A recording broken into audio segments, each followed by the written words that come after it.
Hello বন্ধুরা, আজকে আমি পোয়া পিঠা বানাবো। তো আমি আমার ফেসবুক, আমার ইউটিউব চ্যানেলের সবাইকে অনেক অনেক ধন্যবাদ আমার ভিডিও দেখার জন্য। ভিডিওটা শেষ পর্যন্ত দেখবেন, লাইক কমেন্টস করবেন আর সাথে থাকবেন।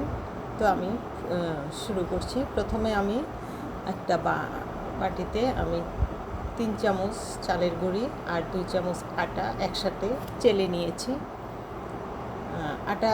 আটাটার গুঁড়িটা কিন্তু একটু চেলে নিতে হবে, তাহলে কোনো দানা দানা ভাব থাকবে না। তারপর দিয়ে দিয়েছি আমি পরিমাণ মতো লবণ। তারপর দিয়ে দিচ্ছি আমি পাতলা খেজুরের গুড়।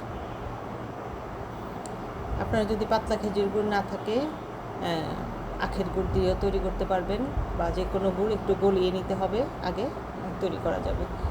তো আমি সবগুলো উপকরণ একসাথে গুড়ির সাথে খুব ভালো করে আগে মিক্স করে নিব।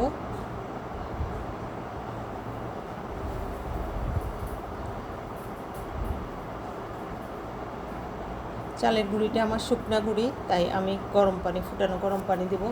আর যদি শুকনা গুঁড়ি না হয় তাহলে হালকা কুসুম গরম পানি দিলে চলবে। তো আমি ভালো করে গুড়টাকে মেখে এখন আমি দিয়ে দিচ্ছি ফুটানো গরম পানি। ফুটানো গরম পানি দিয়ে খুব ভালো করে কিন্তু মিক্স করতে হবে। যত ভালো মিক্স করবেন পিঠাটা কিন্তু ততই ভালো ফুলবে এবং সুন্দর হবে, সফট হবে, খেতেও অনেক মজা হবে।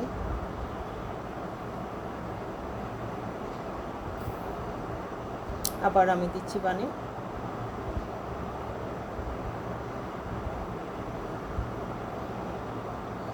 দেখুন আমার ব্যাটারটা কেমন হবে। ব্যাটারটা ঠিক এইরকম হবে। এই যে দেখুন, এই যে আমি দেখিয়ে দিচ্ছি ব্যাটারটা কেমন হচ্ছে।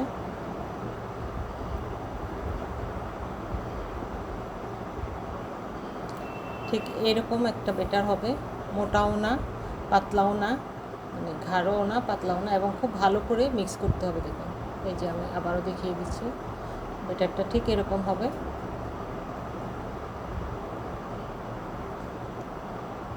একদম স্মুথ একটা ব্যাটার তৈরি করে নিতে হবে, কোনো লাম্পস যেন না থাকে এটার মধ্যে।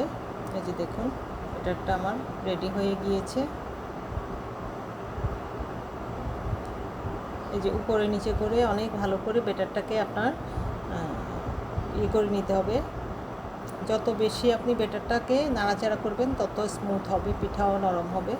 তারপর আমি কড়াইতে তেল দিয়ে দিয়েছি পিঠা।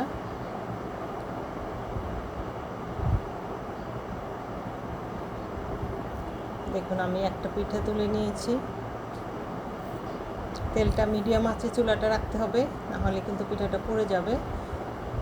হালকা মিডিয়াম আছে।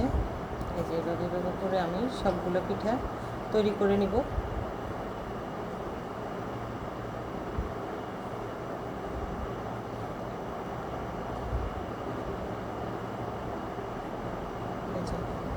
পিঠাগুলো আমার দেখেন, প্রতিটা পিঠে একই রকম হয়েছে, একদম খুব সুন্দর করে ফুলছে।